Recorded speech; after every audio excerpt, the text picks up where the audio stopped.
जय हिंद साथियों, कैसे हैं आप सब। उम्मीद करते हैं बेहतरीन होंगे। दोस्तों, आज की क्लास में हम लोग अपने सेशन को आगे बढ़ाएंगे और आज का टॉपिक होने वाला है उत्तर पूर्वी भारत की महत्वपूर्ण पहाड़ियों के बारे में। आज हम लोग बात करने वाले हैं।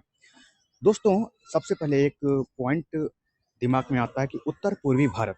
तो दोस्तों, नॉर्थ ईस्ट में अगर हम लोग देखें, नॉर्थ ईस्ट में जो है कौन कौन से स्टेट शामिल हैं।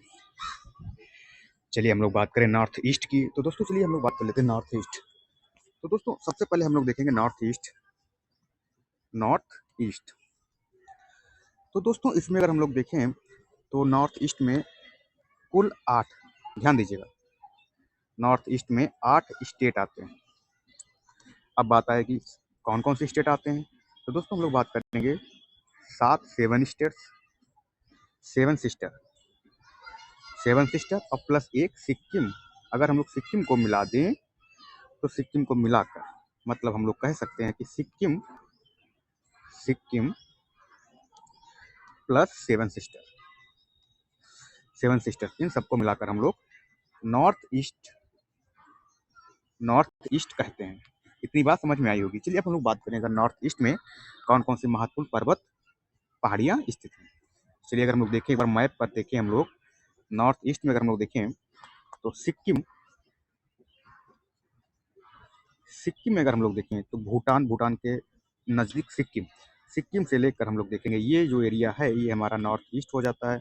और इसमें अगर हम लोग बात करें पहाड़ियों की तो दोस्तों डफला, मिरी, अबोर, मिशमी और Patkai Bum, Naga hills, Manipuri hills, Lushai, Mizo hills, Garo Khasi Jaintia इत्यादि महत्वपूर्ण पर्वत चोटियां देखने को मिलती हैं। तो दोस्तों अगर हम लोग बात करें इन्हीं को, अगर हम लोग एक शार्ट नोट के माध्यम से अगर देखें महत्वपूर्ण तरीके से, तो चलिए हम लोग इन्हीं सभी बातों को क्रमवार समझने की कोशिश करते हैं। चलिए दोस्तों अगर हम लोग बात करें अरुणाचल प्रदेश में, तो दोस्तों हम लोग अगर बात करें अरुणाचल प्रदेश में, तो दोस्तों सबसे पहले अगर हम लोग बात करें अरुणाचल प्रदेश की, तो दोस्तों अरुणाचल प्रदेश में कौन कौन सी पहाड़ियाँ हैं, कौन कौन सी पहाड़ियाँ हैं। तो दोस्तों अरुणाचल प्रदेश की अगर हम लोग बात करें तो अरुणाचल प्रदेश में देखने को मिलती हैं एक डफला, मिरी, अबोर और इसके साथ साथ मिशमी, पटकोई बूम। तो दोस्तों हम लोगों ने क्या देखा, डफला, मिरी, अबोर, मिशमी, पटकोई बूम, यह सभी पहाड़ियाँ कहाँ स्थित हैं। तो यह सभी पहाड़ियाँ अरुणाचल प्रदेश में स्थित हैं। नेक्स्ट स्टेट की हम लोग बात करें नागालैंड, तो दोस्तों नागालैंड में कौन कौन से पर्वत स्थित हैं। तो दोस्तों चलिए हम लोग चर्चा करते हैं नागालैंड में स्थित महत्वपूर्ण पहाड़ियाँ। तो दोस्तों एक देखने को मिलती है नागा पहाड़ियाँ, नागा हिल्स और कोहिमा हिल्स, यह 2 महत्वपूर्ण नागालैंड की पहाड़ियाँ देखने को मिलती हैं। इसी क्रम में अगर हम लोग नेक्स्ट स्टेट की बात करें तो दोस्तों मणिपुर, तो मणिपुर में अगर हम लोग देखेंगे तो मणिपुर के नाम से ही प्रसिद्ध है मणिपुर हिल्स और एक लैमा टोल हिल्स। ध्यान दीजिएगा, Laimatol hills, Laimatol, Laimatol hills देखने को मिलती हैं। दोस्तों आप सभी से निवेदन निवेदन है कि इस क्लास को अपने सभी मित्रों तक शेयर कर दें जिससे यह क्लास सभी तक आसानी से पहुंच जाए। चलिए दोस्तों बात करें नेक्स्ट मिजोरम में, तो दोस्तों मिजोरम, मिजो हिल्स, मिजोरम में मिजो हिल्स पहाड़ियाँ देखने को मिलती हैं। और अगर हम लोग महत्वपूर्ण पॉइंट देखें, मिजो हिल्स को मोलेसिस बेसिन की संज्ञा दी जाती है। क्या, मोलेसिस, मोलेसिस बेसिन की संज्ञा दी जाती है किसे, मिजो हिल्स का। नेक्स्ट स्टेट की बात करें त्रिपुरा, तो दोस्तों त्रिपुरा में त्रिपुरा हिल्स के नाम से महत्वपूर्ण पहाड़ियाँ देखने को मिलती हैं। नेक्स्ट की हम लोग बात करें मेघालय में हम लोग आते हैं। अगर हम लोग देखें मेघालय, दोस्तों मेघालय में कौन कौन सी पहाड़ियाँ स्थित हैं। चलिए हम लोग बात कर लेते हैं मेघालय में महत्वपूर्ण गारो खासी जयंतियाँ। दोस्तों मेघालय में गारो खासी जयंतियाँ पहाड़ियाँ स्थित हैं और इन्हीं पहाड़ियों पर गारो जनजात, ध्यान दीजिएगा, गारो जनजात, खासी जनजात, खासी जनजात और जयंतिया जनजात, यह जनजातियाँ भी इन्हीं पहाड़ियों पर देखने को मिलती हैं। दोस्तों अगर हम लोग बात करें, अगर हम लोग बात करें खासी पहाड़ी पर मासिन राम स्थित है, मासिन राम स्थित है। तो दोस्तों मासिन राम क्यों प्रसिद्ध है, मासिन राम हम लोग क्यों जानते हैं, चलिए बात कर लेते हैं मासिन राम की। दोस्तों मासिन राम सबसे अधिक वर्षा कराने वाला स्थान है, जहाँ पर सर्वाधिक वर्षा होती, लगभग 1200 सेंटीमीटर से लेकर 1400 सेंटीमीटर तक यहाँ पर वर्षा देखने को मिलती है। और दोस्तों बात करें हम लोग गारो खासी जयंतियाँ की, तो दोस्तों गारो खासी जयंतियाँ जो है कुछ इस प्रकार की पहाड़ियाँ हो जाती हैं, जिन्हें कीप के आकार की हो जाती हैं और इसी वजह से यहाँ पर बारिश सर्वाधिक हो जाती है। इतनी बात समझते रहेंगे। दोस्तों अगर हम लोग बात करें शिलांग चोटी की, तो दोस्तों यह भी मेघालय में स्थित है। शिलांग चोटी मेघालय में स्थित है। नेक्स्ट पॉइंट की हम लोग बात करें, नेक्स्ट स्टेट हमारा हो जाता है असम। तो दोस्तों असम में हम लोग देखें मिकिर रेकमा पराई, ये महत्वपूर्ण पहाड़ियाँ असम राज्य में देखने को मिलती हैं। दोस्तों सब ध्यान दीजिएगा, रेकमा बराइल रेकमा मिकिर। नेक्स्ट स्टेट की हम लोग बात करें पश्चिम बंगाल। पश्चिम बंगाल में टाइगर हिल्स महत्वपूर्ण पर्वत श्रेणी है, टाइगर हिल्स, इसे ध्यान रखिएगा। चलिए दोस्तों अगर हम लोग एक बार मैप के माध्यम से इन्हीं सभी चीज़ों को एक रफली मैप के माध्यम से हम लोग समझने की कोशिश करते हैं। चलिए दोस्तों उम्मीद करते हैं मैप आप सभी को अच्छी तरीके से दिख रहा होगा। दोस्तों हम लोग बात करें, अगर हम लोग बात करें सिक्किम में, दोस्तों सिक्किम में कंचनजंगा, और हम लोग बात करें असम में मिकिर रेकमा बराई, और बात करें अरुणाचल प्रदेश अगर हम लोग देखें तो डफला मिरी अबोर और मिशमी तथा पटकोई बूम, ये जो हैं अरुणाचल प्रदेश में देखने को मिलती हैं। अगर नेक्स्ट हम लोग बात करें नागा हिल्स, तो नागा हिल्स देखने को मिल जाएंगी, नागा कोहिमा हिल्स, मणिपुर हिल्स और मिजो हिल्स, त्रिपुरा हिल्स, लैमाटोल, गारो खाती जयंतियाँ और टाइगर हिल्स, इन सभी को हम लोग अच्छी तरीके से मैप पर समझ सकते हैं। अगर हम लोग नेक्स्ट बात करें, नेक्स्ट टॉपिक की हम लोग बात करें दोस्तों नदियों का विभाजन। नदियों का विभाजन, नदियों के विभाजन की अगर हम लोग बात करें तो नदियों का विभाजन, हिमालय का विभाजन नदियों के आधार पर, हिमालय हिमालय का डिवाइडेशन अगर हम लोग करें नदियों के आधार पर, तो दोस्तों चलिए हम लोग बात कर लेते हैं नदियों के आधार पर अगर हम लोग डिवाइडेशन देखें तो इसका विभाजन किसने किया। तो सबसे पहले एक महत्वपूर्ण पॉइंट ये हो जाता है कि नदियों का विभाजन किस भूगर्भ शास्त्री के द्वारा किया गया है। तो सिडनी बर्राड का नाम ध्यान रखेंगे, ठीक है। चलिए बात करते हैं, अगर हम लोग देखें सिंधु नदी और सतलज नदी, सिंधु नदी, सतलज नदी और दोस्तों काली नदी, तीस्ता नदी, और इस प्रकार से हम लोग देखेंगे दिहांग ब्रह्मपुत्र नदी के नाम से जानी जाती है। चलिए बात करें, अगर सिंधु नदी और सतलज नदी के बीच के जो हिमालय का पार्ट है उसे हम लोग पंजाब हिमालय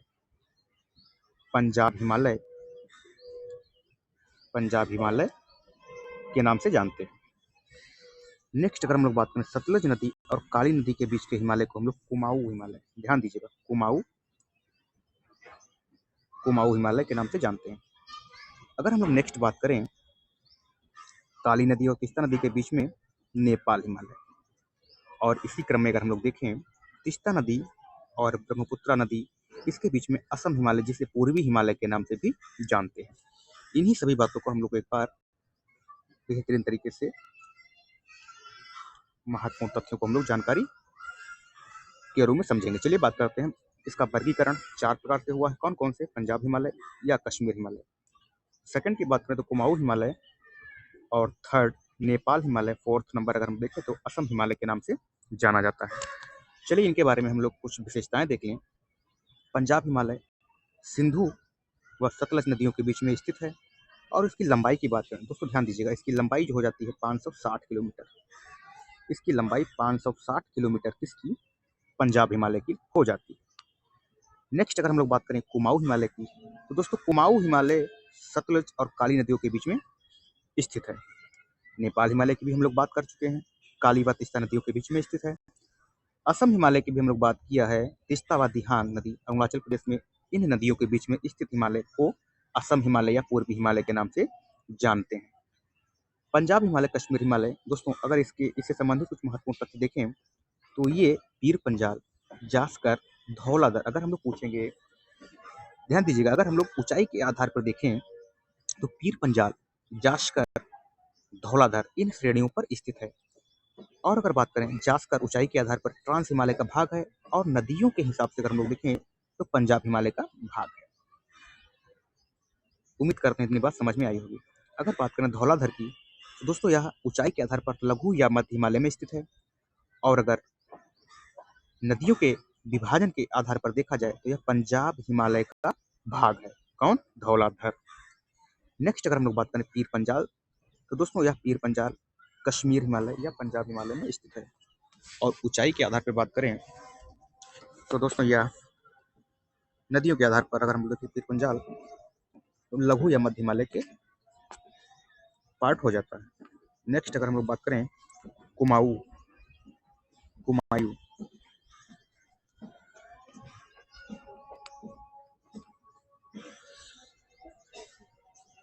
सतलुज व काली,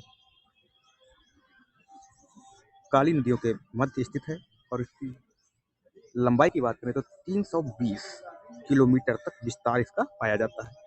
और प्रमुख चोटियों की बात करें तो दोस्तों बद्रीनाथ, केदारनाथ, त्रिशूल, नंदा देवी, बंदरपूंछ, यह सभी उत्तराखंड राज्य में स्थित है। नेक्स्ट अगर हम लोग बात करें नंदा देवी, तो दोस्तों नंदा देवी कुमायूं हिमालय की सर्वोच्च ऊंची चोटी है और यह उत्तराखंड की भी सर्वोच्च ऊंची चोटी हो जाती है। नेक्स्ट अगर हम लोग बात करें गंगा और यमुना नदियों का उद्गम कहाँ से होता है, तो कुमायूं हिमालय से होता है। फूलों की घाटी की बात करें दोस्तों, यह भी कुमायूं हिमालय का एक पार्ट है और उत्तराखंड राज्य में स्थित है। नेक्स्ट देवप्रयाग, कर्णप्रयाग, विष्णुप्रयाग, रुद्रप्रयाग इसी हिमालय से संबंधित होते हैं। नेक्स्ट की हम लोग बात करें नैनीताल, भीमताल, ध्यान दीजिएगा नैनीताल और भीमताल, इसे भीमताल कर लीजिए, भीमताल तथा 7 ताल झीलें कुमायूं हिमालय में स्थित हैं। नेपाल हिमालय की बात करें दोस्तों, नेपाल हिमालय इन चारों हिमालयों में सबसे लंबा है। इसकी लंबाई कितनी हो जाती है? 800 किलोमीटर इसकी लंबाई हो जाती है और काठमांडू घाटी यहाँ की प्रमुख घाटी है। अगर दोस्तों बात करें इस हिमालय में, नेपाल हिमालय कुमायूं हिमालय से अधिक ऊंचाई पर है, अधिक ऊंचाई पर है। हिमालय की सबसे ऊंची चोटियां इसी हिमालय नेपाल पर स्थित हैं, जिसमें हम लोग देखें कंचनजंगा नेपाल और सिक्किम की सीमा पर स्थित है। कहाँ पर स्थित है एक बार हम लोग देखें, नेपाल, ये नेपाल, सिक्किम, भूटान, अरुणाचल प्रदेश, तो कंचनजंगा जो स्थित है यहाँ पर स्थित है। और दोस्तों अगर हम लोग बात करें इसकी हाइट की बात करें तो 85-98 मीटर इसकी हाइट हो जाती है, किसकी? कंचनजंगा की हो जाती है। असम हिमालय की बात करें दोस्तों, असम हिमालय 720 किलोमीटर लंबा हिमालय फैला हुआ है और किन नदियों के बीच में है, तो दोस्तों तिस्ता व दिहांग नदियों के बीच में इसका हिमालय, इस हिमालय का विस्तार है, जिसे हम लोग पूर्वी हिमालय के भी नाम से जानते हैं। दोस्तों आज की क्लास में बस इतना ही। अगर आप सभी को क्लास और कंटेंट बेहतरीन लगा हो तो दोस्तों इसे लाइक शेयर सब्सक्राइब कीजिएगा। जो लोग नए हों वो तो अवश्य ही इसे सब्सक्राइब करके अपने सभी दोस्तों तक शेयर करेंगे। दोस्तों आज की क्लास में बस इतना ही। जय हिंद, जय भारत।